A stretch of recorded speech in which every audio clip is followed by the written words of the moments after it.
Hello दोस्तों, welcome back to affair with business. आज हम देखने वाले हैं डेप्रिसिएशन का नेक्स्ट पार्ट। लास्ट पार्ट में हमने डेप्रिसिएशन की दो मेथड्स देख ली थी, स्ट्रेट लाइन मेथड और रिड्यूसिंग बैलेंस मेथड या डब्ल्यूडीवी मेथड। आज हम देखने वाले हैं next method, sum of year of digit method.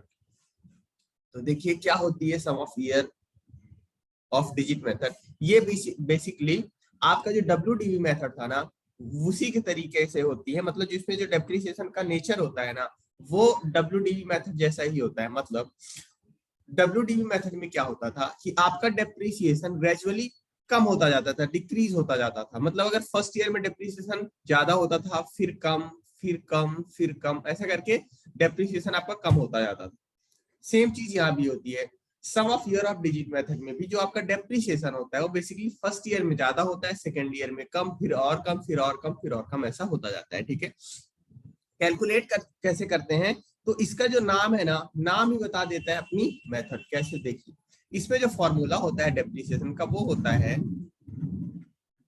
Depreciable amount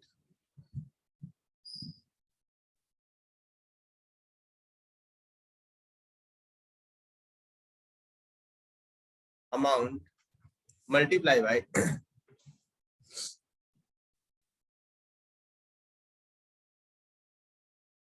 remaining useful life divided by total of digits of year। ठीक है, ये होता है फॉर्मूला। डेप्रिसिएबल अमाउंट क्या होता है, ये आपको बहुत बेहतर तरीके से पता है कि डेप्रिसिएबल अमाउंट मतलब cost of asset minus scrap value. ठीक है, रिमेनिंग यूजफुल लाइफ का मतलब यहाँ पे होता है कि आप जिस साल में डेप्रिसिएशन निकाल रहे हो वहां से उस एसेट की यूजफुल लाइफ कितनी बची हुई है। ठीक है ना, यहाँ पे एक चीज का ध्यान ये रखना है कि आप जिस साल का डेप्रिसिएशन निकाल रहे हो ना, उस साल को इंक्लूड करते हुए यूजफुल लाइफ कितनी बची हुई है। फॉर एग्जाम्पल, किसी एसेट की लाइफ है मान लीजिए 5 साल, ठीक है, और आपको बोला गया कि आप फर्स्ट ईयर का डेप्रिसिएशन निकालो। तो फर्स्ट ईयर का डेप्रिसिएशन मतलब पहले साल को आप देखोगे तो पहले साल के बाद यूजफुल लाइफ कितनी बचेगी, एक साल बाद 4 साल बचेगी। और मैंने बोला कि जिस साल आप डेप्रिसिएशन निकाल रहे हो उसको शामिल करते हुए, मतलब पहले साल को भी शामिल कर लोगे तो फर्स्ट ईयर के लिए रिमेनिंग यूजफुल लाइफ कितनी आ जाएगी, 5। ऐसे ही मान लीजिए हम सेकंड ईयर की बात करते हैं, तो सेकंड ईयर के बाद यूजफुल लाइफ कितनी बचेगी, 3 साल। और सेकंड ईयर को जोड़ लोगे तो कितना हो जाएगा, 4 साल। मतलब अगर सेकंड ईयर की डेप्रिसिएशन की बात होगी तो यहाँ क्या आएगा, 4। थर्ड ईयर की डेप्रिसिएशन की बात अगर करें तो 3 साल बाद यूजफुल लाइफ कितनी, 2 साल। और तीसरे साल को जोड़ लोगे तो 3 साल, मतलब तीसरे साल के लिए डेप्रिसिएशन के ऊपर क्या लिखेंगे आप, 3। ठीक है ना, चौथे साल के लिए तो चौथे साल को जोड़ते हुए यूजफुल लाइफ कितनी बची हुई है, 4 साल बाद 1 साल की यूजफुल लाइफ बची हुई है, और चौथे साल को जोड़ लोगे मतलब 2 आएगा। इसका मतलब ऊपर क्या लिखोगे आप, 2। समझ में आई बात, रिमेनिंग यूजफुल लाइफ का मतलब क्या है। ऐसी एग्जांपल सपोज करिए कि मैं एग्जांपल लेता हूं कि किसी एसेट की यूजफुल लाइफ 7 ईयर। अब आपसे बोला गया कि दूसरे साल का डेप्रिसिएशन निकालना है। तो अगर सेकंड ईयर का डेप्रिसिएशन निकालना है तो 7 साल किसी एसेट की यूजफुल लाइफ है, और अगर आप दूसरे साल में खड़े होके देखोगे तो दूसरे साल बाद यूजफुल लाइफ कितनी बची रहेगी, 5 साल बची रहेगी। और दूसरे साल को शामिल कर लोगे तो 6, मतलब ऊपर क्या लिखेंगे आप, 6। समझ में आई बात, रिमेनिंग यूजफुल लाइफ का मतलब क्या है। Total of digit of year का मतलब होता है कि मान लीजिए 5 साल यूजफुल लाइफ है तो सभी ईयर्स को ऐड कर दो, मतलब 5 + 4 + 3 + 2 + 1 इक्वल टू कितना हो जाएगा, 15। 6 ईयर है यूजफुल लाइफ, मान लीजिए 6 ईयर है, तो इसका कैसे निकालेंगे, 6 + 5 + 4 + 3 + 2 + 1 इक्वल टू 21। 7 ईयर है तो 7 + 6 + 5 + 4 + 3 + 2 + 1, ये कहा लिख देंगे आप, यहाँ पे नीचे। समझ में आ गई बात। अच्छा, अब ये जो टेक्निकल चीजें हैं, जैसे ये मैंने अभी आपको रिमेनिंग यूजफुल लाइफ में बताया कि इतना बचा हुआ होना चाहिए, फिर उसको ऐड करेंगे करंट ईयर को। अगर ये नहीं समझ में आ रहा तो एक बहुत आसान सा तरीका बता देता हूं कैसे निकालोगे। ऊपर हम क्या लिखेंगे, तो देखो मान लीजिए आपका यूजफुल लाइफ 5 साल है ना, तो 5 इयर्स को आप ना डिक्रीजिंग ट्रेंड में लिख लो, घटते हुए क्रम में लिख लो, 5 4 3 2 1 लिख लिया हमने। अब आपसे पूछा गया कि पहले साल का डेप्रिसिएशन, तो इधर से पहला गिन लो, एक यहाँ आ रहा है ना, मतलब ऊपर क्या आएगा 5 आएगा। तीसरे साल का डेप्रिसिएशन, तो यहाँ से गिन लो 1 2 3, 3 यहाँ आ रहा है ना, मतलब आपका useful life, remaining useful life कितना होगा 3। आपको चौथे साल का डेप्रिसिएशन, तो यहां से गिन लो 1 2 3 4, 4 यहाँ है ना मतलब रिमेनिंग यूजफुल लाइफ कितना हो जाएगा 2 हो जाएगा। आपसे दूसरे साल का डेप्रिसिएशन पूछा गया, तो यहां से गिन लो 1 2, तो ये हो जाएगा। ठीक है, 10 साल सपोज करिए आपकी यूजफुल लाइफ है 10 इयर्स, तो उसको लिख लो 10 9 8 7 6 5 4 3 2 1। ठीक, अब आपसे पूछा गया मान लीजिए कि 5वें साल का डेप्रिसिएशन बताइए, तो 5वें साल के लिए आपको रिमेनिंग यूजफुल लाइफ क्या हो जाएगी, यहां से गिन लो 1 2 3 4 5, ये हो जाएगा आपका रिमेनिंग यूजफुल लाइफ। समझ में आई बात? और जो मैंने समझाया था उस हिसाब से भी यही होगा। ठीक है, जैसे मैंने बोला था कि मान लीजिए आपसे 5वें साल का डेप्रिसिएशन पूछा गया, तो अगर किसी चीज की यूजफुल लाइफ 10 साल है, तो 5 साल बाद उसकी लाइफ कितनी बची रहेगी, 5 साल बची रहेगी, और जिस साल का आप डेप्रिसिएशन निकाले उसको ऐड कर दोगे तो 6 हो जाएगा, ऊपर 6 आ जाएगा। तो वैसे भी आप कर सकते हो, और नहीं समझ में आ रहा तो आप सिंपल उसको घटते क्रम में लिख लो और गिन लो। मान लीजिए पूछा गया कि 8वें साल का डेप्रिसिएशन बताइए, तो रिमेनिंग यूजफुल लाइफ में आप क्या लिख दोगे, 1 2 3 4 5 6 7 8, 8 यहाँ आ रहा है ना, ये हो जाएगा आपका क्या रिमेनिंग यूजफुल लाइफ। और नीचे क्या लिखेंगे, इन सब का टोटल। ठीक है, अच्छा इन सब के टोटल को लगाने का भी एक फॉर्मूला होता है। वैसे आप फॉर्मूला नहीं भी याद रहे तो आप एग्जाम में कंफ्यूज नहीं होना कि अब फॉर्मूला नहीं याद है और sum of year of digit method का क्वेश्चन आ गया तो कैसे करेंगे। बहुत आसान सा है, देखो आप सिंपल सबको ऐड कर लो, और ऐसा नहीं है कि आपको आपके एग्जाम में 100 साल या 200 साल एसेट की यूजफुल लाइफ पूछेगा, मैक्सिमम 10 साल पूछेगा, 5 साल 10 साल 15 साल इतना ही पूछेगा, इससे ज्यादा वो नहीं पूछने वाला है। ठीक है, अच्छा फॉर्मूले से टोटल कैसे निकालते हैं, तो फॉर्मूला होता है n into n plus 1 upon 2। ठीक है ना, तो मान लीजिए ये 10 साल यूजफुल लाइफ है, तो आप इसका टोटल कितना हो जाएगा 10 इंटू 10 प्लस 1 डिवाइडेड बाई 2, तो ये हो जाएगा इक्वल टू 55। ठीक है ना, जैसे मान लीजिए 5 साल यूजफुल लाइफ है, तो कैसे निकालेंगे 5 इंटू 5 प्लस 1 अपॉन 2, तो ये हो जाएगा ये अपॉन 2 इक्वल टू 15। तो आप इस फॉर्मूले से भी टोटल निकाल सकते हो। फॉर्मूला ना याद रहे तो बस बता दिया हूं शॉर्टकट क्या है, फॉर्मूले से कैसे आप जल्दी से निकाल लोगे, अदरवाइज आप सिंपली टोटल कर लो तो भी आ जाएगा, कोई इतना बड़ा टोटल नहीं है।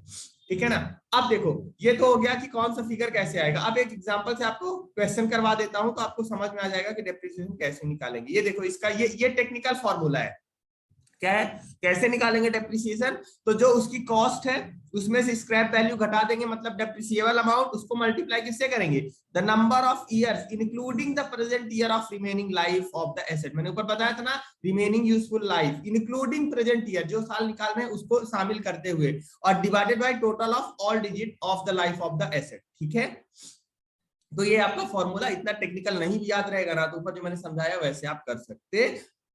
ठीक है, चलो ये क्वेश्चन करके देख लेते हैं तो आपको कॉन्फिडेंस आ जाएगा।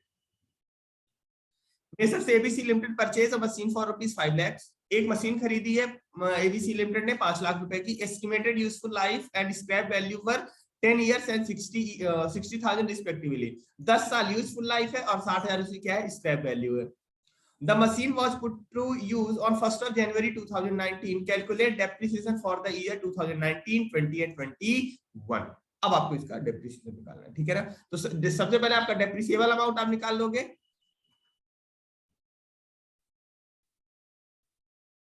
डेप्रिसिएबल अमाउंट कितना हो जाएगा 5 लाख है आपकी टोटल कॉस्ट, माइनस 60,000 है आपका स्क्रैप वैल्यू, तो डेप्रिसिएशन अमाउंट कितना आ जाएगा 4,40,000 आ गया। अब आपको टोटल चाहिए, ठीक है ना, नीचे लिखने के लिए टोटल ऑफ डिजिट चाहिए, तो क्या फॉर्मूला मैंने बताया था n into n plus 1 upon 2। ठीक है, तो 10 इंटू 10 प्लस 1 अपॉन 2 ये हो जाएगा 55। फॉर्मूला नहीं है तो आप सिंपल इसको ऐसे भी ऐड कर सकते हो, 10 plus 9 plus 8 plus 7 plus 6 plus 5 plus 4 plus 3 plus 2 plus 1 equal to 55। इतना कठिन टोटल नहीं है, ठीक है। तो ये आ गया कि आपका total of digit of years. अब आपको डेप्रिसिएशन कैसे निकालेंगे, 3 सालों का निकालना है, 2019 का, 20 का और 21 का, मतलब पहले साल का, दूसरे साल का और तीसरे साल का। मैंने क्या समझाया था, अगर आपको यूजफुल लाइफ निकालते नहीं बन रहा है कितना होगा, तो आप सिंपली क्या लिख करो, जो यूजफुल लाइफ है उसको डिक्रीजिंग ट्रेंड में लिख लो, घटते हुए क्रम में लिख लो। तो 10 9 8 7 6 5 4 3 2 और 1, ठीक है। अब निकालते हैं डेप्रिसिएशन।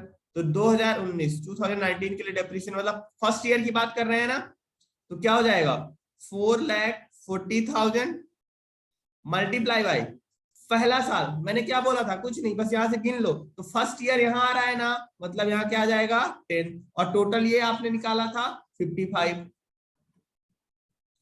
कैलकुलेट कर लो कितना हो जाएगा ये, 4,40,000 80,000। तो आपका फर्स्ट ईयर यानी 2019 का डेप्रिसिएशन कितना आया 80,000, ठीक है। अब 2020 के लिए देख लो, मतलब second year 4,40,000 multiply by second year, first यहां आया, सेकेंड यहां आएगा, मतलब ऊपर क्या आ जाएगा 9 डिवाइडेड बाई 55। तो ये कितना हो जाएगा 72,000, ठीक है। थर्ड ईयर के लिए डेप्रिसिएशन 2021 के लिए, मतलब तीसरा साल है आपका, 4,40,000 मल्टीप्लाई बाई थर्ड ईयर, मतलब फर्स्ट सेकेंड थर्ड, मतलब 8 से मल्टीप्लाई करोगे आप, डिवाइडेड बाई 55।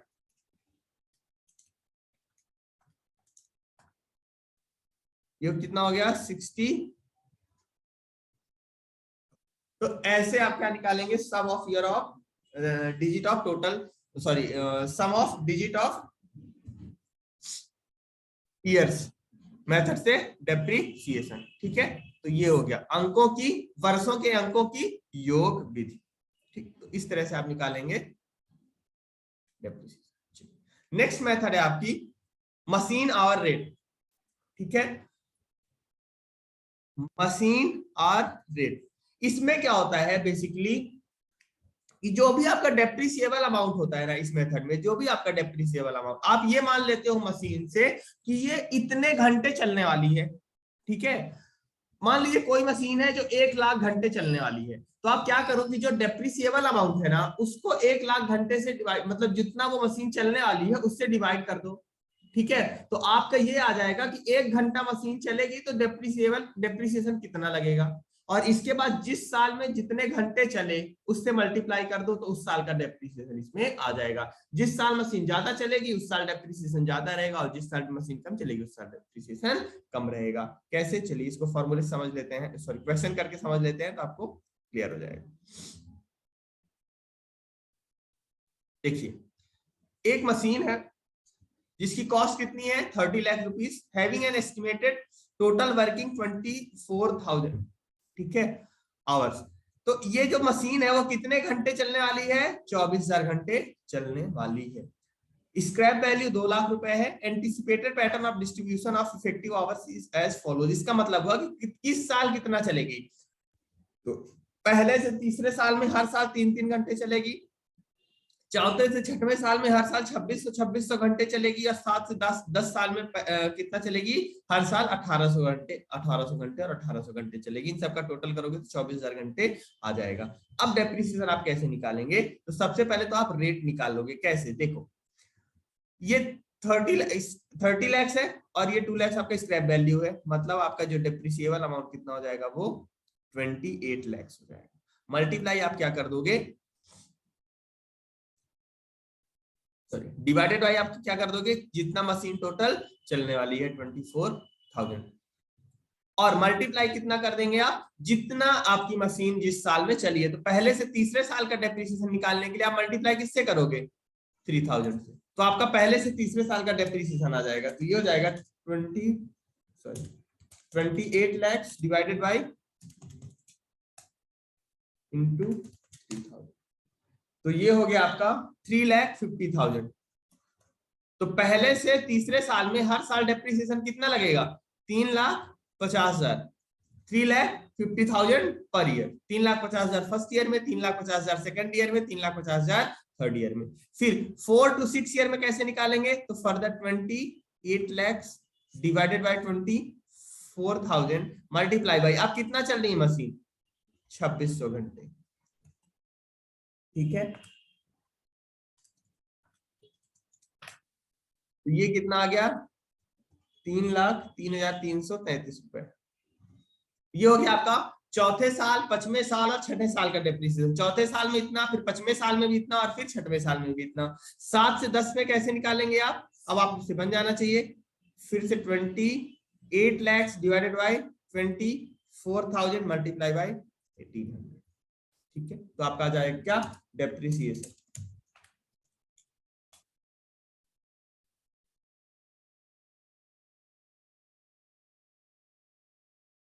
2,10,000। ये हो गया सेवंथ ईयर के लिए, 8th ईयर और 7th 8th 9th and 10th year के लिए डेप्रिसिएशन। 7th में इतना, 8th ईयर में इतना, 9th में और फिर 10th में भी इतना। तो ये होता है आपका मशीन आवर रेट। इस तरह से आप निकालोगे। ठीक है, इसी से मिलती जुलती एक और मेथड है, और वो है प्रोडक्शन यूनिट मेथड। ठीक है, तो वहां आप क्या कर रहे थे? डिवाइड किससे कर रहे थे? मशीन आवर से। यहाँ पे आप करोगे कि total number of unit produce कर सकती है मशीन, उससे आप क्या कर दोगे? डिवाइड कर दोगे। मान लीजिए आपने एक मशीन खरीदी 1 लाख रुपए में, और दुकानदार ने बोला कि ये मशीन 10,000 यूनिट प्रोड्यूस करेगी। मतलब एक यूनिट बनाने में इस मशीन की में डेप्रिसिएशन कितना लग जाएगा? तो आप क्या करोगे? डिवाइडेड बाय 10,000 कर दोगे। ठीक है, इसका मतलब ये हुआ कि एक यूनिट बनाने में डेप्रिसिएशन लगने वाला है 10 रुपए का। तो मान लीजिए किसी साल में 200 यूनिट बनाया, तो इस साल के लिए डेप्रिसिएशन कितना हो जाएगा? 200 इंटू 10, 2,000 रुपीज। ये लॉजिक काम करता है प्रोडक्शन यूनिट मेथड में। ठीक है,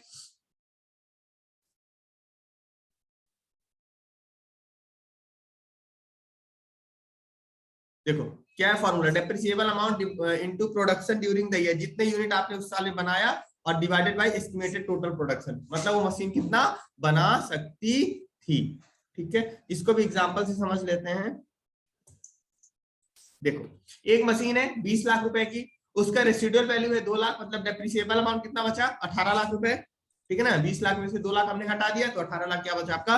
depreciable amount. Useful life 10 years है। Machine is expected to produce 1.5 lakhs unit during its lifetime. Total unit कितना बनाने वाली है मशीन? 1,50,000 यूनिट। ठीक है, और किस साल में कितना बनाएगी? तो देखो, पहले से तीसरे साल में 20,000 यूनिट पर ईयर बनाएगी। 20,000 फर्स्ट ईयर में, 20,000 सेकंड ईयर में, 20,000 थर्ड ईयर में। फिर 4 to 7th ईयर में 15,000 पर ईयर बनाएगी, और 8 से 10th ईयर में कितना बनाएगी? 10,000 rupees, sorry 10,000 unit per year. कैसे निकालेंगे डेप्रिसिएशन? तो पहले से तीसरे साल में निकालेंगे अपन। डेप्रिसिएबल अमाउंट कितना बचा? 18 lakh divided by 1,50,000 multiply by कितना? 20,000, सॉरी 20,000 यूनिट। तो पहले साल के लिए आपका डेप्रिसिएशन कितना आ जाएगा? डिवाइडेड बाई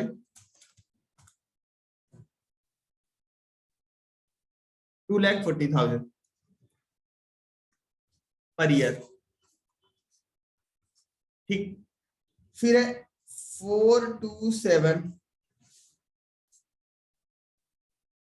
अच्छा, ये आप को लग रहा होगा कि ये फॉर्मूला तो कुछ अलग लिखा है। नहीं, वो एक ही बात है, जिसको मैं ऐसे ना लिख के ऐसे भी लिख सकता हूँ।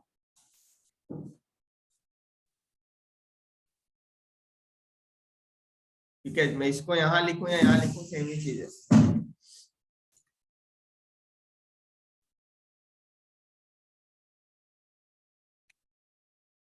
1,80,000 पर ईयर। ठीक है, फिर ऐसे ही आप क्या निकाल लोगे 8 से 10th ईयर के लिए? तो 8 से 10th ईयर के लिए कितना आ जाएगा?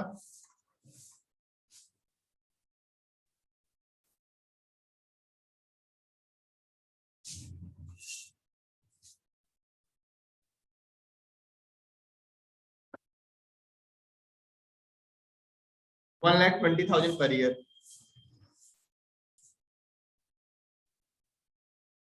पर ईयर। ठीक है, तो ऐसे आप निकालेंगे कि किस प्रोडक्शन यूनिट मेथड से आपका डेप्रिसिएशन निकल कर आएगा। ठीक है, नेक्स्ट है आपका क्या, depletion method. Depletion method use कहां होता है, तो नेचुरल रिसोर्सेज से रिलेटेड जो डेप्रिसिएशन होता है उसको आप क्या बोलते हो, डिप्लीशन बोलते हो। ठीक है, जैसे कोयले की खाने हो गई, तेल के कुएं हो गए, वहां पे डेप्रिसिएशन मेथड कौन सा लगता है, डिप्लीशन मेथड। डिप्लीशन मेथड में बेसिकली क्या होता है कि आप ये देख लेते हो कि मान लो आपका एक तेल का कुआं है, उससे ये पता चलो कि इससे आप 1 लाख लीटर तेल निकाल सकते हो, तो जिस साल में जितना जितना तेल आप निकालते जाओ उसी प्रोपोर्शन में आपका क्या हो जाएगा, डेप्रिसिएशन लगता जाएगा। एग्जांपल से समझ लेते हैं। देखो, मान लीजिए एक खदान है जिसकी कीमत कितनी है, 1 करोड़ रुपए। ठीक है, उसमें कितना मिनरल एक्सट्रैक्ट किया जा सकता है, 2 लाख टन। ठीक है, 2 लाख टन उसमें से आप मिनरल निकाल सकते हो। अब देखो, 1 करोड़ कीमत है और आप टोटल मिनरल कितना है उससे निकाल सकते हैं आप, 2 लाख टन निकाल सकते हैं, है ना। अब जिस साल में जितने टन निकलता जाएगा ना, ये जो कॉस्ट है उस प्रोपोर्शन में आप उस साल में डेप्रिसिएट करते जाओगे। कैसे, देखो मान लीजिए 2017 का हमें निकालना है डेप्रिसिएशन, तो कैसे निकालेंगे, 1 करोड़ रुपए इसकी कीमत है, टोटल आप इससे कितना एक्सट्रैक्ट कर सकते हो, 2 लाख टन। 2017 में अपना आपने कितना निकाला, 2000 टन, निकाल लो, आपका डेप्रिसिएशन आ जाएगा।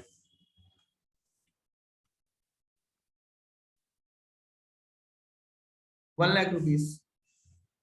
फिर मान लीजिए आप किसी साल में 4000 टन निकाल रहे हो, तो मल्टीप्लाई किससे कर दोगे, 4000 टन से। आप 5000 निकाल रहे हो, मल्टीप्लाई किससे कर दोगे, 5000 टन से मल्टीप्लाई कर दोगे, और इस तरह से आप क्या निकाल लोगे, डेप्रिसिएशन निकलेगा कहाँ, डिप्लीशन मेथड। जैसे 2018 में 10,000 टन है, तो इसका क्या हो जाएगा depreciation, 1 crore divided by 2 lakh multiply by 10,000, ये हो जाएगा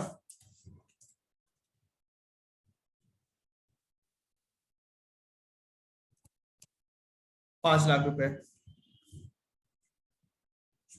2018 के लिए डेप्रिसिएशन। 2019 के लिए आप मल्टीप्लाई किससे कर दोगे, 15,000 से। तो इस तरह से आप निकालेंगे डिप्लीशन मेथड में डेप्रिसिएशन। समझ में आई बात।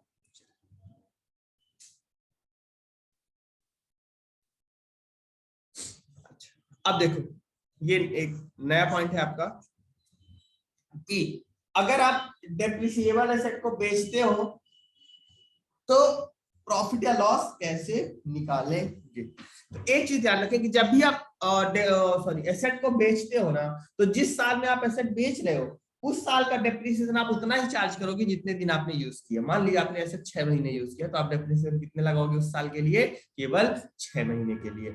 और आप प्रॉफिट या लॉस कैसे निकालते हो, तो सिंपली आप देख लेते हो कि अब आपकी बुक्स में एसेट की बुक वैल्यू कितनी है या WDV वैल्यू कितनी है। बुक वैल्यू या WDV वैल्यू क्या होता है, तो लेक्चर के फर्स्ट लेक्चर में मैंने बताया था कि बुक वैल्यू या WDV क्या होता है। बुक वैल्यू या WDV का मतलब होता है कि cost of asset minus total depreciation till date. ठीक है, मशीन की कॉस्ट में से आपने अभी तक जितना डेप्रिसिएशन लगा चुके हैं ना, उसको माइनस करने के बाद आपका क्या आ जाता है, WDV आ जाता है। तो उस WDV से आप कंपेयर कर लेते हो किसको, आपकी जो सेल वैल्यू है ना। मान लीजिए आपकी WDV आपकी बुक्स में 80 रुपए है और आपकी सेल वैल्यू आपने मान लीजिए 100 रुपए में मशीन बेचा, तो आपकी बुक्स में वैल्यू कैसे, मशीन की कितनी बची है, 80 रुपए, और उस मशीन को आपने खरीद की सॉरी बेचा कितने में, 1 लाख रुपए में, तो यहाँ पे 20 रुपए का क्या हो गया, प्रॉफिट। इसी का अपोजिट है कि मान लीजिए आपने आपकी जो मशीन की वैल्यू है WDV है या बुक वैल्यू है वो 80 रुपए है, और उस मशीन को आपने कितने में बेच दिया, 70 रुपए में, तो यहाँ पे 10 रुपए का क्या हो गया, लॉस हो गया। ठीक है, तो जो मशीन की बुक वैल्यू होती है उसको आप किससे कंपेयर कर लेते हो, अपने सेल वैल्यू से, और आपका क्या निकल के आ जाता है, प्रॉफिट या लॉस निकल कर आ जाता है। ठीक, अच्छा, यहां पे एक चीज और आती है, एसेट डिस्पोजल अकाउंट। ठीक है, एसेट डिस्पोजल अकाउंट, तो जो आपका प्रॉफिट या लॉस निकालने का तरीका होता है ना, उसकी अकाउंटिंग का तरीका होता है, वो दो तरीके से आप अकाउंटिंग कर सकते हो। एक होता है कि आप सिंपली उसको उस एसेट पे जो भी प्रॉफिट या लॉस है उसको कहां ट्रांसफर कर दो, प्रॉफिट या लॉस अकाउंट में। और दूसरा मेथड होता है कि आप उस एसेट की पूरी कॉस्ट को कहां ट्रांसफर करो, एसेट डिस्पोजल अकाउंट में। फिर उस डेप्रिसिएशन सॉरी उस एसेट पे जितना डेप्रिसिएशन अभी तक आपने लगाया है उस पूरे के पूरे डेप्रिसिएशन को कहां ट्रांसफर करो, एसेट डिस्पोजल अकाउंट में। और फिर वहां से आप प्रॉफिट एंड लॉस निकाल करके उसको कहां ट्रांसफर करो, प्रॉफिट एंड लॉस अकाउंट में। अभी आप मैं उसकी जर्नल एंट्री जब बताऊंगा तो आपको वहां से और थोड़ा क्लियर हो जाएगा कि एसेट डिस्पोजल अकाउंट क्या है। अभी आप बस थोड़ा सा समझ के रखो कि आप दो तरह से आप प्रॉफिट या लॉस निकाल सकते हो, एक नॉर्मल तरीके से और एक एसेट डिस्पोजल अकाउंट के थ्रू। ठीक है, पढ़ लेते हैं। Whenever any depreciable asset is sold during the year, depreciation is charged on it for the period it has been used in the sale year। इसका मतलब ये है कि जिस साल आप एसेट को बेच रहे हो ना, उस साल में जितने दिन आपने उस एसेट को अपने बिजनेस में यूज किया, केवल उतने ही दिन का डेप्रिसिएशन लगाएंगे। अगर आपने 6 महीने बाद मशीन बेच दी है तो आप उस पर्टिकुलर ईयर के लिए, जिस साल आप मशीन को बेच रहे हो या एसेट को बेच रहे हो, केवल 6 महीने का डेप्रिसिएशन चार्ज करेंगे, पूरे साल का डेप्रिसिएशन चार्ज नहीं करेंगे। 3 महीने यूज किए हैं तो डेप्रिसिएशन केवल 3 महीने का चार्ज करेंगे, पूरे साल का चार्ज नहीं करेंगे। फिर है the return down value after charging such depreciation is used for calculating profit और loss on sale of asset. मतलब टिल डेट जितना डेप्रिसिएशन आपने लगाया है उसको घटाने के बाद जो भी एसेट की डब्ल्यूडीवी बचेगी या बुक वैल्यू बचेगी, डब्ल्यूडीवी को ही आप क्या बोलते हैं, बुक वैल्यू भी बोलते हैं, उस बुक वैल्यू को आप कंपेयर कर लोगे अपने सेल कंसीडरेशन से और फिर आप क्या निकालोगे, प्रॉफिट या लॉस निकाल लोगे। The resulting profit or loss on sale of asset is ultimately transferred to profit and loss account। ये आपसे एग्जाम में क्वेश्चन पूछ सकते हैं कि जो आपका प्रॉफिट किसी भी एसेट को बेचने के बाद जो भी प्रॉफिट या लॉस होगा वो कहां ट्रांसफर होगा, तो अल्टीमेटली कहां ट्रांसफर हो जाता है, प्रॉफिट एंड लॉस अकाउंट में। ठीक है, अगर प्रॉफिट है तो क्रेडिट हो जाएगा पी&एल अकाउंट में, और अगर लॉस है तो पी&एल अकाउंट में क्या हो जाएगा, डेबिट हो जाएगा। क्लियर है? Thus all entries related to sale and profit or loss on sale of asset are posted in the respective asset account। तो या तो उस एसेट अकाउंट में के थ्रू वो सारी एंट्रियां होंगी, या अल्टरनेटिवली मतलब मैंने बताया था एक और मेथड हो जाती है, वो क्या है, एसेट डिस्पोजल अकाउंट के थ्रू भी आप कर सकते हो। तो आप एक चीज तो समझ के रखो कि एसेट डिस्पोजल अकाउंट खुलता कब है, जब आप मशीन को क्या कर रहे हो, बेच रहे हो। डिस्पोजल का मतलब ये होता है डिस्पोज ऑफ कर देना, हटा देना। तो जब आप मशीन बेचते हैं तभी कौन सा अकाउंट खुलता है, एसेट डिस्पोजल अकाउंट।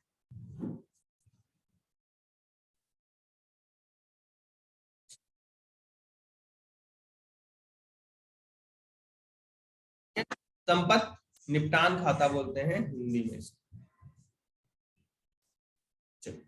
एग्जांपल से समझ लो कि कैसे निकालोगे प्रॉफिट या लॉस। देखिए, the book value of asset on 1st of January 2019 is 50 lakh rupees. Depreciation is charged on asset at 10% per annum. On 1st of July 2019, the asset is sold for rupees 32 lakhs. In such a situation, profit or loss on the sale will be calculated as follows। कैसे निकालेंगे तो देखो बहुत आसान है। आपका 1 जनवरी को WDV का मतलब होता है कि आपके पास उस एसेट की अब कीमत कितनी है। तो 1 जनवरी को उसकी कीमत कितनी थी, 50 लाख रुपए थी। बेचा कब गया है, 1 जुलाई 2019 को। तो मैंने क्या बोला कि जब आप बेच रहे हो ना उससे पहले तक का डेप्रिसिएशन आप चार्ज करोगे। तो 1 जनवरी से लेके 30 जून मतलब 6 महीने हो रहे हैं, तो 6 महीने का आप डेप्रिसिएशन चार्ज कर लोगे। तो 50 लाख पे आप 6 महीने का डेप्रिसिएशन चार्ज कर लीजिए। 50 लाख इंटू 10% इंटू 6/12। ठीक है, तो ये कितना हो जाएगा, 2,50,000 है ना। अब बताओ डेप्रिसिएशन चार्ज करने के बाद बुक वैल्यू या डब्ल्यूडी वैल्यू कितनी बची, 47,50,000। आपके पास उस मशीन की कीमत कितनी है, 47,50,000 रुपए। आपने उसको बेचा कितने में, 32 लाख। अब देखो यहाँ पे अगर आपको कुछ नहीं भी आ रहा ना, आप सिंपल सा लॉजिक के साथ प्रॉफिट या लॉस बता सकते हो। कैसे, 47 लाख की एक एसेट थी आपकी बुक्स में, उसको आप 32 लाख में बेच रहे हो, 47 वाली चीज को 32 में बेच रहे हो, तो क्या हो, सिंपली आपको देख के पता चल जाएगा कि ये है कहाँ, क्या है यहाँ पर लॉस हो रहा है। कितने का लॉस हो रहा है? 15,50,000 रुपीज का आपका क्या हो रहा है, लॉस हो रहा है। यही आपकी अगर WDV से, ये जो WDV आया है, इससे मशीन की सॉरी सेल वैल्यू इससे ज्यादा होती तो क्या हो जाता है, यहाँ पर आपको प्रॉफिट हो जाता। समझ में आई बात? ये हो गया आपका क्या, लॉस, 15,50,000 रुपीज। ठीक, अब देखिए ये यहाँ पे सॉल्व किया हुआ भी है कि कैसे ये निकालेंगे आपका, ये आ गया आपका लॉस। एग्जाम में क्वेश्चन पूछ सकता है कि किसी भी एसेट में प्रॉफिट या लॉस कैलकुलेट करने का, ध्यान से देखिए। नेक्स्ट टॉपिक है आपका इसमें change in the method of depreciation. Change in method of depreciation का मतलब होता है कि आप पहले एसएलएम लगा रहे थे, फिर आपको 2 साल बाद लगा कि नहीं अब मशीन का जो नेचर है, यूज उसका जो हो रहा है वो ऐसा है कि इसमें क्या लगनी चाहिए, WDV, या वाइस वर्सा, आप WDV लगा रहे थे, बाद में आपको लगा नहीं मशीन का नेचर ऐसा है या उसका यूज इस तरह से हो रहा है, क्या उसमें हमें एसएलएम लगाना चाहिए, तो आप उसको कन्वर्ट कर सकते हो। ठीक है, आप बदल सकते हो। बदलेंगे तो सिंपली क्या करना है कि जिस डेट से आप बदल रहे हो ना, जहां से आप बदल रहे हो, तो आगे अब आप क्या करो, बदली हुई मेथड से उसका इफेक्ट देना शुरू कर दो। ये जो आप डेप्रिसिएशन चेंज कर रहे हो ना, इसको बोलते क्या है, तो इसको बोलते हैं चेंज इन अकाउंटिंग एस्टिमेट। बहुत इंपॉर्टेंट पॉइंट है ये, आप एग्जाम के लिए याद रखेंगे। क्वेश्चन पूछ लेता है कि चेंज इन डेप्रिसिएशन को हम क्या बोलेंगे, चेंज इन पॉलिसीज है या चेंज इन एस्टिमेट है, तो ये क्या है, ये चेंज इन एस्टिमेट है ना। ये आप याद रखेंगे कि डेप्रिसिएशन की मेथड अगर आप बदल रहे हो तो उसको हम क्या बोलते हैं, change in estimate. The depreciation method applied to an asset should be reviewed at least at each financial year। मतलब आप जो डेप्रिसिएशन मेथड लगा रहे हो ना, उसको आप हर साल एटलीस्ट एक बार क्या करो, रिव्यू करो कि वो मेथड सही है या गलत है। अगर कोई उसमें सिग्निफिकेंट चेंज होता है ना, तो आप क्या करोगे, उसकी मेथड क्या करेंगे, आप चेंज कर देंगे। ठीक है,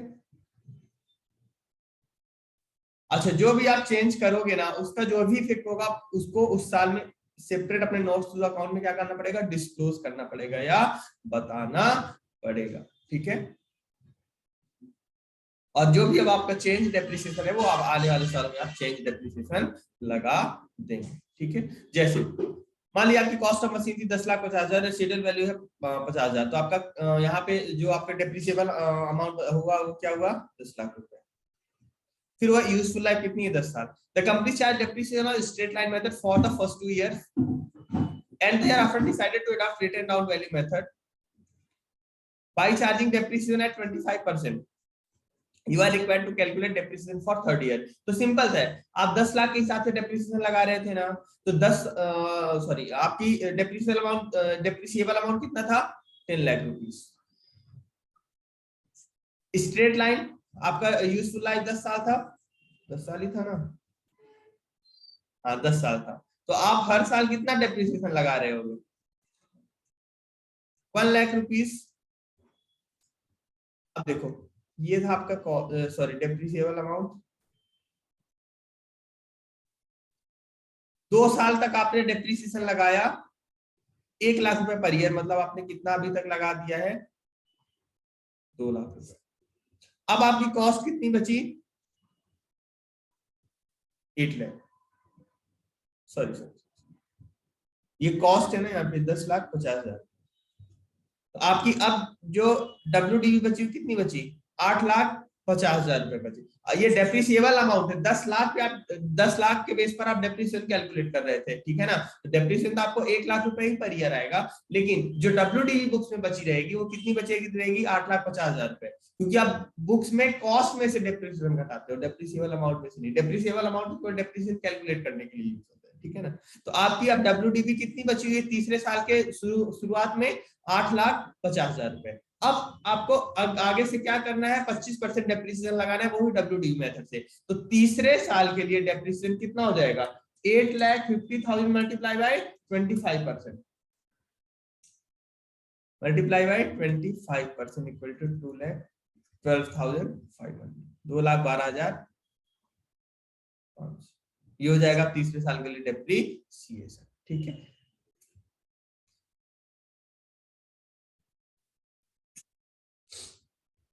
और अगर SLM यूज करते हैं तो तीसरे साल का भी डेप्रिसिएशन कितना आता, 1 लाख रुपए ही आता। ठीक है, तो इस तरह से आपको इफेक्ट दे रहे हैं किसका, जो भी आपकी मेथड चेंज हो रही है।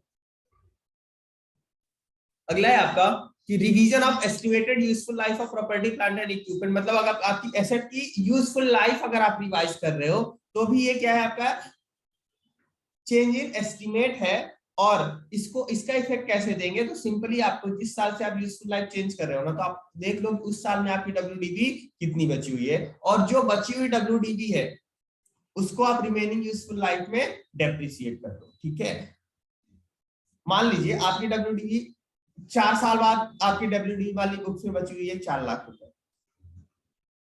ठीक है, और आपको लगा, पहले लग रहा था कि टोटल जो एसेट है मेरी वो टोटल मान लीजिए 10 साल चलेगी, लेकिन चौथा साल आने के बाद आपको लगा कि नहीं, अभी हमारी एसेट अभी से और जो है वो 15 साल और चल जाएगी।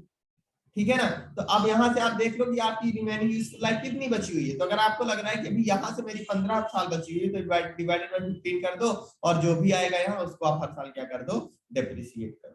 ठीक है, तो बस ये करना है। अगर यूजफुल लाइफ बदल रही है तो जिस साल से बदल रही है ना, उस साल से आप ऐसा मान लो फ्रेश कैलकुलेशन वहां से करना है, और जो भी यूजफुल लाइफ बची हुई है उस पे आपको रिमेनिंग जो भी डब्ल्यूडीबी है उसको क्या कर दो, डेप्रिसिएट कर देंगे। ठीक है,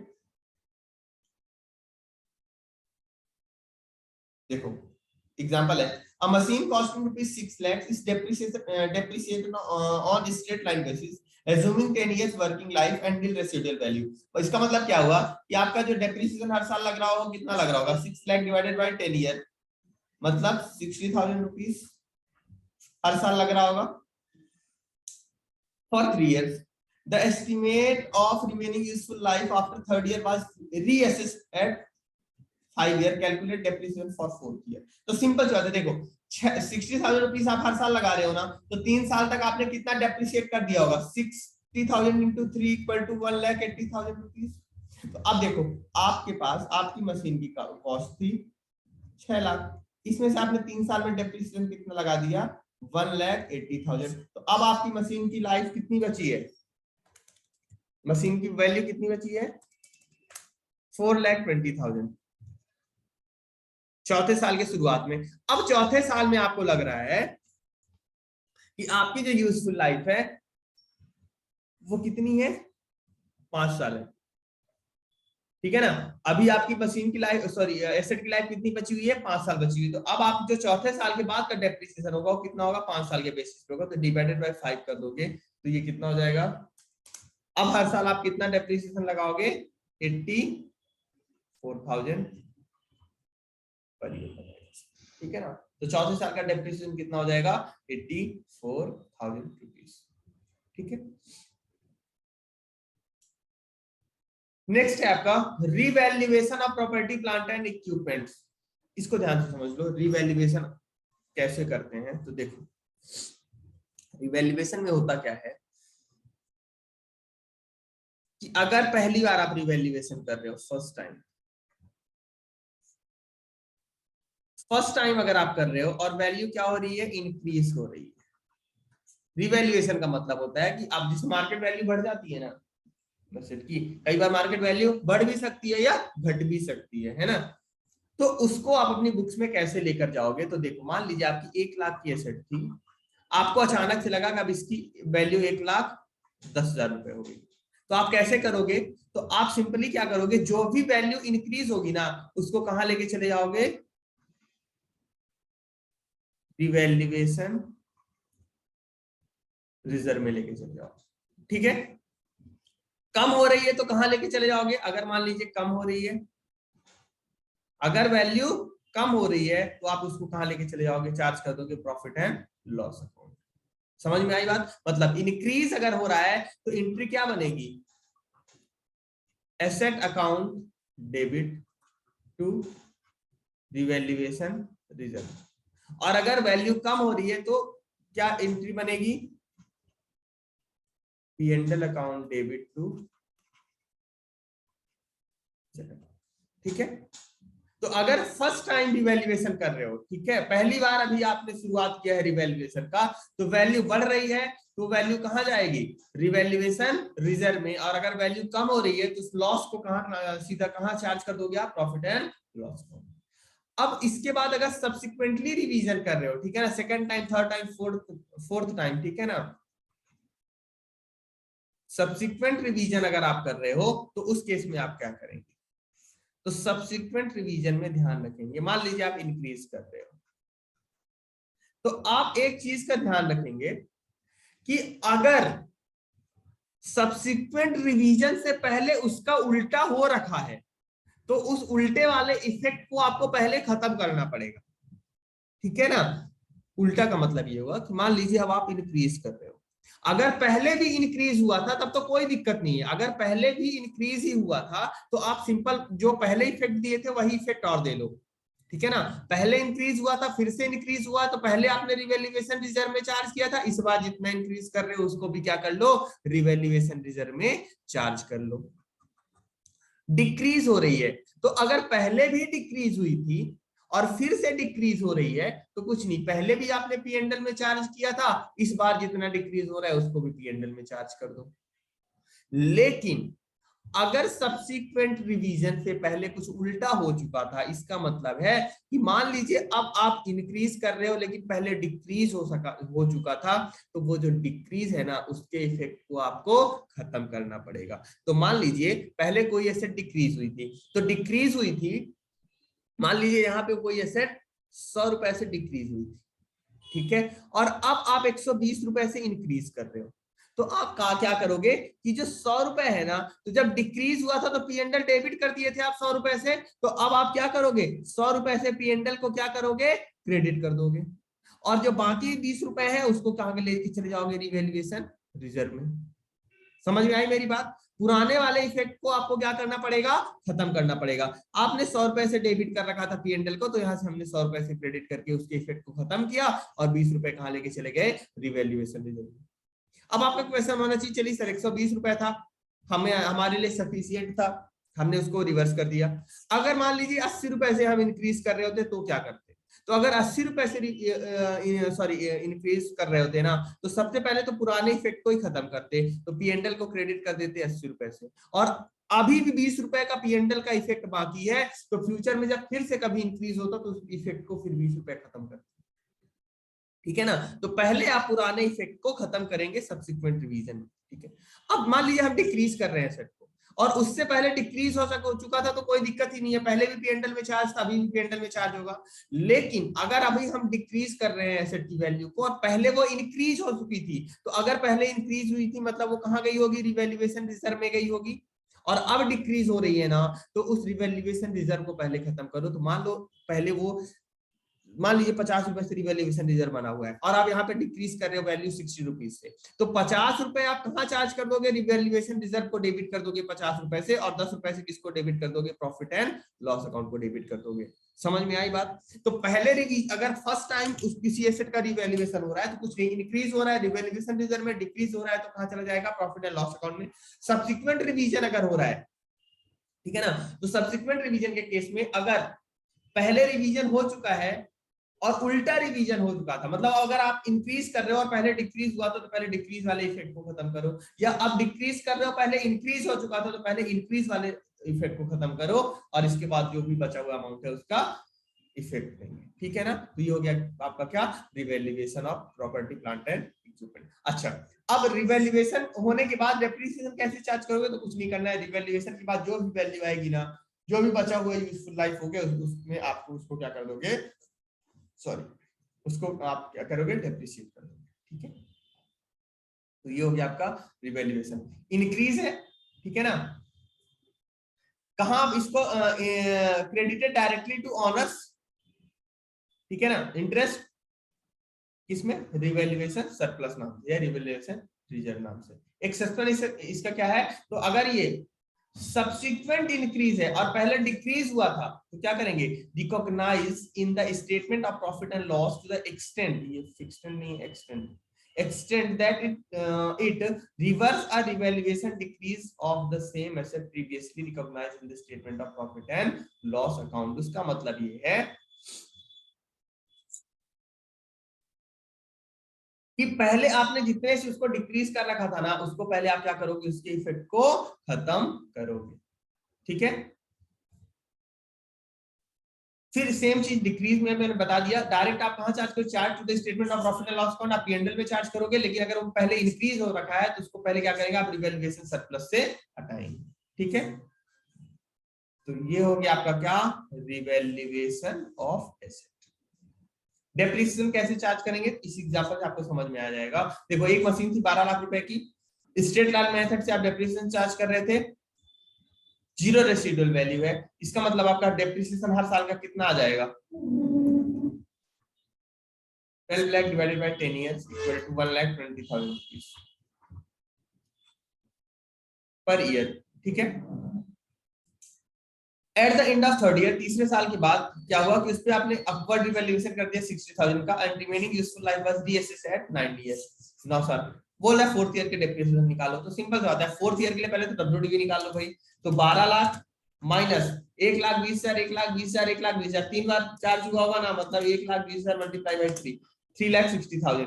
तो जो आपका फोर्थ ईयर की वैल्यू होगी वो कितनी हो जाएगी, 4 लाख माइनस 3,60,000,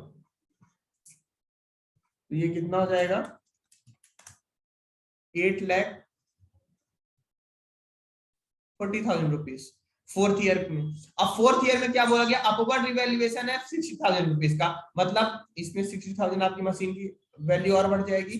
तो आपकी अब मशीन की कॉस्ट कितनी है, 9 लाख रुपीज, और रीअसेस अब यूजफुल लाइफ कितनी बचा रहा है वो 9 ईयर, तो डिवाइडेड बाय 9 ईयर कर दोगे तो आपका अब डेप्रिसिएशन हर साल कितना आ जाएगा, 1 लाख रुपए पर ईयर आपका क्या आ जाएगा, डेप्रिसिएशन आ जाएगा। समझ में आई बात, तो ये था आपका रिवैल्यूएशन का कॉन्सेप्ट। ठीक है, इसके बाद है आपका कि आप जर्नल एंट्री कैसे पास करोगे। तो जर्नल एंट्री के लिए देखिए, वैसे आपको डेप्रिसिएशन की जर्नल एंट्री आई थिंक आप सबको पता होगा, बट फिर भी मैं एक बार आपको रिकॉल करवा देता हूं। देखो जब भी आप एसेट खरीद रहे हो, कोई परचेज कर रहे हो एसेट को, तो सिंपल से आपकी बुक्स में क्या आएगी, एसेट, एसेट रियल अकाउंट होता है, रियल अकाउंट का रूल क्या होता है, debit what comes in, credit what goes out. तो आपके पास एसेट आ रही है तो आप एसेट को क्या कर दोगे, डेबिट कर दोगे। आपके यहाँ से कैश या बैंक से पैसा जाएगा तो आप जाने वाले को क्या कर दोगे, क्रेडिट कर दोगे। और अगर क्रेडिट पे है, अगर उधार में आपने खरीदा हुआ है तो टू क्रेडिटर कर दोगे। समझ में आई बात। अच्छा, एसेट में डेप्रिसिएशन को रिकॉर्ड करने की भी दो मेथड होती हैं। ठीक है, एक होता है कि आप सिंपली डेप्रिसिएशन को डेप्रिसिएशन अकाउंट में चार्ज करते जाओ, और दूसरा होता है कि आप प्रोविजन फॉर डेप्रिसिएशन अकाउंट बना लो। ठीक है ना, तो अगर एसेट खरीदने की एंट्री दोनों केस में सेम ही होगी, चाहे आप प्रोविजन वाली मेथड फॉलो कर रहे हो या आप नॉर्मल मेथड फॉलो कर रहे हो, दोनों में आप एसेट खरीदने की सेम एंट्री पास करोगे। ठीक है, इसके बाद देखिए डेप्रिसिएशन चार्ज करने की एंट्री बदल जाएगी। अगर नॉर्मल मेथड आप फॉलो कर रहे हो तो सिंपली डेप्रिसिएशन आपके लिए खर्चा है तो आप डेप्रिसिएशन को डेबिट करोगे और एसेट को क्या कर दोगे, क्रेडिट कर दोगे, क्योंकि एसेट की वैल्यू डेप्रिसिएशन के कारण क्या हो रही है, रिड्यूस हो रही है, कम हो रही है, तो आप एसेट को क्या कर दिए, क्रेडिट कर दिए। अगर आप provision for depreciation account maintain कर रहे हो तो क्या करोगे, तो सिंपल आप डेप्रिसिएशन अकाउंट को डेबिट करोगे और जो भी प्रोविजन है उसको क्या कर दोगे, क्या कर दोगे, आप क्रेडिट कर दोगे। प्रोविजन फॉर डेप्रिसिएशन अकाउंट को क्या करेंगे, हम क्रेडिट करेंगे। ठीक है, फिर देखो अब आगे क्या करोगे, डेप्रिसिएशन में आपको कहां ट्रांसफर करने पड़ेगा, प्रॉफिट एंड लॉस अकाउंट में। तो आप पी&एल को डेबिट करोगे, डेप्रिसिएशन को क्रेडिट कर दोगे, पी&एल को डेबिट, डेप्रिसिएशन को क्रेडिट। ठीक है ना, फिर है देखो, अच्छा एसेट डिस्पोजल अकाउंट जो दिया हुआ है प्रोविजन फॉर डेप्रिसिएशन अकाउंट में, एसेट डिस्पोजल अकाउंट काम ही तब आएगा जब आपने क्या बना रखा है, provision for depreciation account method follow कर रहे हैं, तो ही एसेट डिस्पोजल अकाउंट के थ्रू आप प्रॉफिट या लॉस निकाल सकते हैं। पहली बात तो एसेट डिस्पोजल अकाउंट जो है ना वो खुलेगा ही कब, जब एसेट आप डिस्पोज ऑफ कर रहे हो या एसेट को बेच रहे हो, उसी केस में आपका क्या बनेगा, asset disposal account. Otherwise asset disposal account की जरूरत नहीं पड़ती। ठीक है ना, दूसरा एसेट डिस्पोजल अकाउंट तब आप बनाते हो जब आपने डेप्रिसिएशन की कौन सी मेथड फॉलो कर रखी है, प्रोविजन फॉर डेप्रिसिएशन, क्योंकि एसेट डिस्पोजल अकाउंट में total cost of asset transfer होती है और total depreciation till date transfer होता है कहां, एसेट डिस्पोजल अकाउंट में। तो अगर आप प्रोविजन फॉर डेप्रिसिएशन में होता क्या है कि आपका हर साल का डेप्रिसिएशन एक्यूमुलेट होता जाता है, इकट्ठा होता जाता है। ठीक है, और नॉर्मल मेथड में हर साल का डेप्रिसिएशन एक्यूमुलेट नहीं होता है। प्रोविजन फॉर डेप्रिसिएशन मेथड में आपका जो डेप्रिसिएशन होता है ना वो एक्यूमुलेट होकर टोटल दिखता रहता है। मान लीजिए आपके एसेट की यूजफुल लाइफ 10 साल है, तो अगर 6 साल बाद आप देखोगे ना तो आप तुरंत 6वें साल की बैलेंस शीट देख करके बता सकते हो कि उस पर्टिकुलर एसेट पे 6 साल में टोटल डेप्रिसिएशन कितना लगा है। लेकिन अगर आप ये वाली मेथड फॉलो कर रहे हो तो आपको 6 साल की अलग अलग बैलेंस शीट उठा के देखना पड़ेगा, फिर टोटल करना पड़ेगा, तब आप बता पाओगे टोटल डेप्रिसिएशन कितना है। तो चूंकि एसेट डिस्पोजल अकाउंट में टोटल कॉस्ट और टोटल डेप्रिसिएशन ट्रांसफर होता है, इसीलिए एसेट डिस्पोजल अकाउंट कब काम आता है, जब आपने कौन सी मेथड फॉलो कर रखी है, provision for depreciation method follow कर रखी है। ठीक है, चलिए अब जब आप एसेट बेच रहे हो तो क्या एंट्री होगी। ठीक है, तो देखो जब आप एसेट बेच रहे हो ना, तो अगर आपने एसेट डिस्पोजल अकाउंट फॉलो कर रखा है तो एसेट डिस्पोजल अकाउंट के केस में आप क्या करोगे, पूरी पूरी एसेट को ट्रांसफर करोगे एसेट डिस्पोजल अकाउंट में, और total accumulated depreciation till date को भी आप क्या करोगे, ट्रांसफर करोगे कहां, एसेट डिस्पोजल अकाउंट में। तो देखो होता क्या है, एसेट का आपका डेबिट बैलेंस चल रहा होगा, उसको ट्रांसफर करना है तो आपने क्या किया, एसेट को क्रेडिट कर दिया और एसेट डिस्पोजल अकाउंट को डेबिट कर दिया। प्रोविजन का क्या चल रहा होगा, क्रेडिट बैलेंस चल रहा होगा, और एसेट बेच रहे हो तो प्रोविजन को ट्रांसफर करने के लिए क्या करोगे, आप डेबिट कर दोगे और एसेट डिस्पोजल अकाउंट को क्या कर दोगे, क्रेडिट कर देंगे। ठीक है, और सॉरी, अगर आपने नॉर्मल मेथड फॉलो कर रखी है तो आपको बैलेंस एसेट बेचते समय कोई बैलेंस कहीं भी ट्रांसफर करने की जरूरत नहीं पड़ती। ठीक है, तो ये हो गया आपका, आपने एसेट ट्रांसफर की,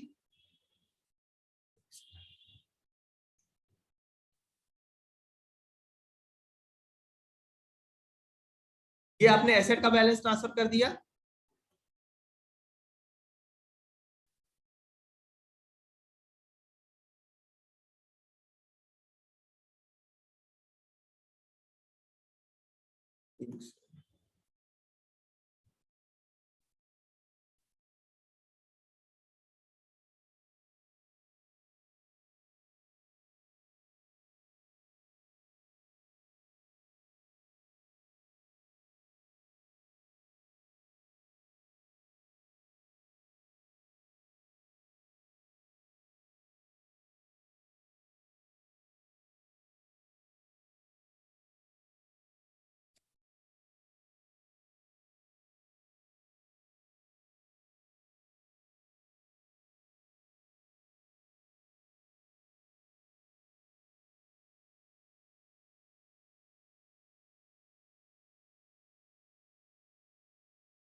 चलिए ठीक है, तो ये हो गया आपका, आपने एसेट का बैलेंस ट्रांसफर किया और ये आपने किसका ट्रांसफर कर दिया, प्रोविजन का। सेल करने, आप एसेट बेच रहे हो तो क्या कर दोगे, आपके बुक्स में क्या आ जाएगा, पैसा आ जाएगा, तो आपने कैश को डेबिट कर लिया और एसेट को आपने क्या कर लिया, क्रेडिट कर लिया। लेकिन अगर आपने asset disposal account method follow कर रखा है तो आप किसको क्रेडिट करोगे, एसेट डिस्पोजल अकाउंट को क्रेडिट करोगे। ठीक है, इसके बाद जो भी आपका प्रॉफिट या लॉस होगा वो फाइनली कहां ट्रांसफर हो जाएगा, प्रॉफिट एंड लॉस अकाउंट में। अगर प्रॉफिट हो रहा है तो आपने asset account debit to PNL कर देंगे, और अगर लॉस हो रहा है तो पीएनएल डेबिट टू एसेट कर देंगे। और अगर एसेट डिस्पोजल अकाउंट का केस है तो आप एसेट की जगह पे किसको डेबिट या क्रेडिट कर दोगे, एसेट डिस्पोजल अकाउंट को डेबिट या क्रेडिट कर दोगे। ठीक है, तो ये था आपका डेप्रिसिएशन से रिलेटेड आपकी क्या, जर्नल एंट्रीज। अब आपका डेप्रिसिएशन क्या होता है, खत्म होता है। ठीक है, आप क्लासेस को अच्छे से देख करके अपने क्विज में जाकर के प्रैक्टिस कर लें, जिससे आपका कॉन्फिडेंस बूस्ट हो जाए। ठीक है, आज के लिए इतना ही, थैंक यू गाइस।